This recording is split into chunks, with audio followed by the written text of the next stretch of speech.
El doctor Marco Silveira era un hombre de ciencia, un neurocirujano brillante cuya vida estaba guiada por la lógica, la evidencia y la absoluta certeza de que Dios era una invención humana para consolar a los débiles. Durante 35 años, construyó una carrera legendaria basada en esta convicción inquebrantable. Hasta que una tarde de martes, en el quirófano del Hospital São Mateus, ocurrió lo imposible, y el mayor escéptico de la institución se arrodilló ante el mayor misterio. Marco Silveira, a los 52 años, era una leyenda viviente de la medicina. Graduado con honores, con postdoctorado en Alemania, autor de técnicas quirúrgicas revolucionarias, personificaba el triunfo de la razón sobre la superstición. Su consultorio era famoso por la placa en el escritorio: Dios no entra aquí, la ciencia basta. Su equipo lo admiraba y temía en igual medida. Era implacable con los errores, intolerante con las supersticiones y famoso por sus diatribas contra la fe. Rezar es hablar solo, solía decir a los residentes. Los milagros son coincidencias que aún no explicamos. Su vida personal era tan ordenada como su mente científica. Viudo desde hacía 10 años, vivía solo con sus libros y su colección de vino. Su única hija, Laura, había roto relaciones con él después de que ridiculizara públicamente su conversión religiosa. En aquel martes fatídico, llegó al hospital un caso que desafiaba toda lógica médica. Ana Beatriz, una joven de 24 años, presentaba un tumor cerebral en la región más inaccesible del tronco encefálico. Lo que hacía el caso particularmente intrigante eran los exámenes de imagen. La resonancia magnética mostraba claramente una masa tumoral, pero la biopsia revelaba solo tejido cerebral saludable. Es imposible, declaró Marcos al equipo después de analizar los exámenes. O hay un error en el equipo, o estamos ante un artefacto de imagen nunca documentado. Pero Ana Beatriz tenía síntomas reales: convulsiones, pérdida progresiva de visión, parálisis parcial. Y tenía una certeza igualmente inquebrantable: Dios me sanará, decía a todos los que la visitaban. Él me mostró en un sueño. Después de semanas de seguimiento y repetición de exámenes, todos mostrando la misma contradicción inexplicable, Marcos decidió la intervención quirúrgica.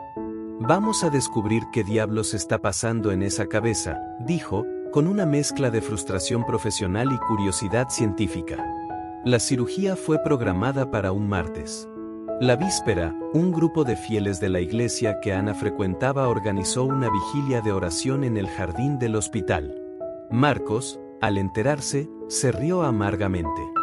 Que oren cuanto quieran. Mientras tanto, la ciencia hará el trabajo real. El quirófano estaba preparado con la precisión característica de Marcos.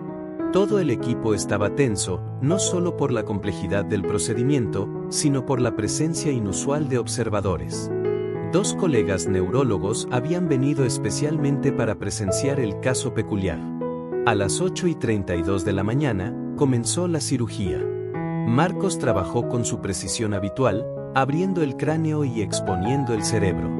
Cuando llegó al área del supuesto tumor, su instrumento se detuvo en el aire. ¿Qué es esto?, susurró. Lo que sus ojos veían era imposible. Donde los exámenes mostraban un tumor, solo había tejido cerebral saludable. Pero no era eso lo que lo había paralizado. Flotando sobre el área operada, visible solo para él, había una luz dorada que formaba claramente una cruz. ¿Alguien más está viendo esto?, preguntó, con la voz temblorosa por primera vez en 30 años de carrera. Los asistentes intercambiaron miradas perplejas. ¿Ver qué, doctor? Marcos no respondía. Sus ojos estaban fijos en la visión que desafiaba todas las leyes de la física que conocía. La luz no solo brillaba, palpitaba con una frecuencia que parecía sincronizada con su propio latido cardíaco. Y entonces, escuchó. No con los oídos, sino en su mente, una voz clara e inconfundible: ¿por qué me persigues? Fue demasiado para el hombre de ciencia. Sus rodillas flaquearon. Se apoyó en la mesa de operaciones, luego cayó de rodillas en el piso esterilizado del quirófano. Dios mío, lloró, las lágrimas corriendo por dentro de su mascarilla quirúrgica. Dios mío, ¿Qué he hecho? El equipo entró en pánico. El gran doctor Silveira, aquel que nunca vacilaba, estaba arrodillado en el piso, llorando como un niño. El jefe de enfermería asumió el control de la situación, completando el procedimiento mientras otros ayudaban a Marcos a levantarse. Fue llevado a su oficina, todavía en estado de shock. Sentado en su silla de cuero, mirando las paredes cubiertas de diplomas y certificados, el hombre que tenía todas las respuestas ahora solo tenía preguntas. Ana Beatriz despertó de la cirugía sin ninguna secuela. Los exámenes postoperatorios confirmaron, no había señal del tumor. Su recuperación fue tan rápida que los médicos la clasificaron como médicamente inexplicable. Pero el verdadero milagro no era la sanación de Ana, era la transformación de Marcos. En los días siguientes, no podía operar. Canceló todas las cirugías, se encerró en su consultorio y comenzó a leer, no libros de medicina, sino la Biblia que había confiscado a una enfermera años antes y guardado como curiosidad antropológica. Marcos buscó especialistas en óptica, neurólogos, psicólogos. Se sometió a todo tipo de exámenes. Quizás había tenido una alucinación, un derrame cerebral, algo que explicara racionalmente lo que vio. Todos los exámenes volvieron normales.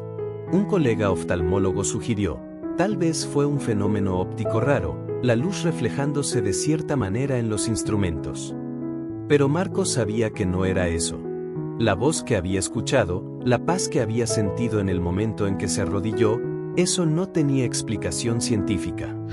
2 semanas después de la cirugía, Marcos llamó a su hija. Laura, necesito verte.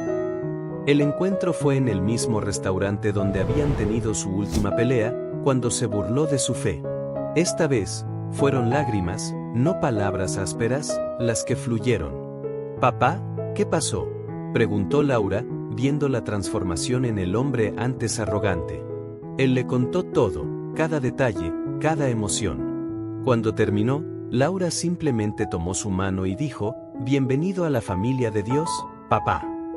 Un mes después, en una conferencia médica donde era el orador principal, Marcos sorprendió a todos. En lugar de presentar su trabajo sobre nuevas técnicas quirúrgicas, contó su historia.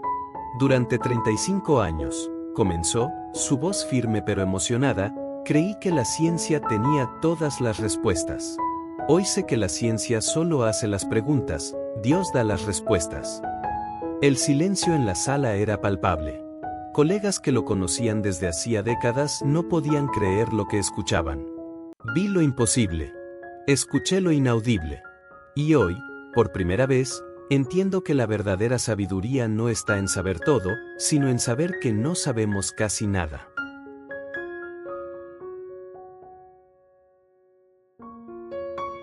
Marcos no abandonó la medicina. Por el contrario, se convirtió en un médico aún mejor. Pero ahora, su quirófano tenía una pequeña cruz en la pared, y oraba con cada paciente antes de los procedimientos. Él y Laura restablecieron completamente la relación.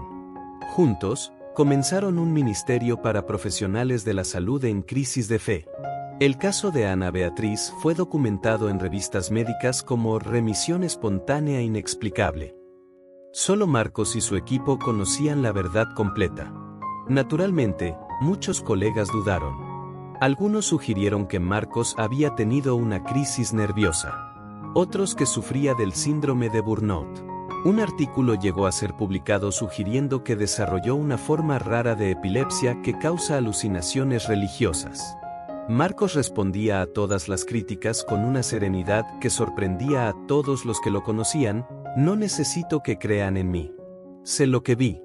Y la paz que tengo ahora es la única evidencia que necesito. Hoy, a los 65 años, Marcos todavía opera, pero dedica buena parte de su tiempo a un proyecto que fundó, Ciencia y Fe, Diálogo Posible, que promueve conferencias donde científicos y teólogos discuten las grandes cuestiones de la existencia. Su consultorio todavía tiene la placa famosa, pero ahora con un añadido, Dios no entra aquí, Él ya está. En una de sus conferencias, Marcos resumió su viaje, Aprendí que la fe no es la ausencia de razón, sino la razón que encontró sus límites y supo inclinarse ante el misterio. El milagro no fue lo que vi en el quirófano, fue lo que sucedió en mi corazón. La historia de Marcos sacudió la comunidad médica local. Muchos colegas comenzaron a admitir en privado sus propias experiencias inexplicables. Una encuesta anónima en el hospital reveló que el 68% de los médicos habían vivido situaciones que clasificaron como milagrosas o inexplicables por la ciencia. El hospital implementó un programa de apoyo espiritual integrado a los tratamientos médicos, con resultados comprobablemente mejores en la recuperación de los pacientes.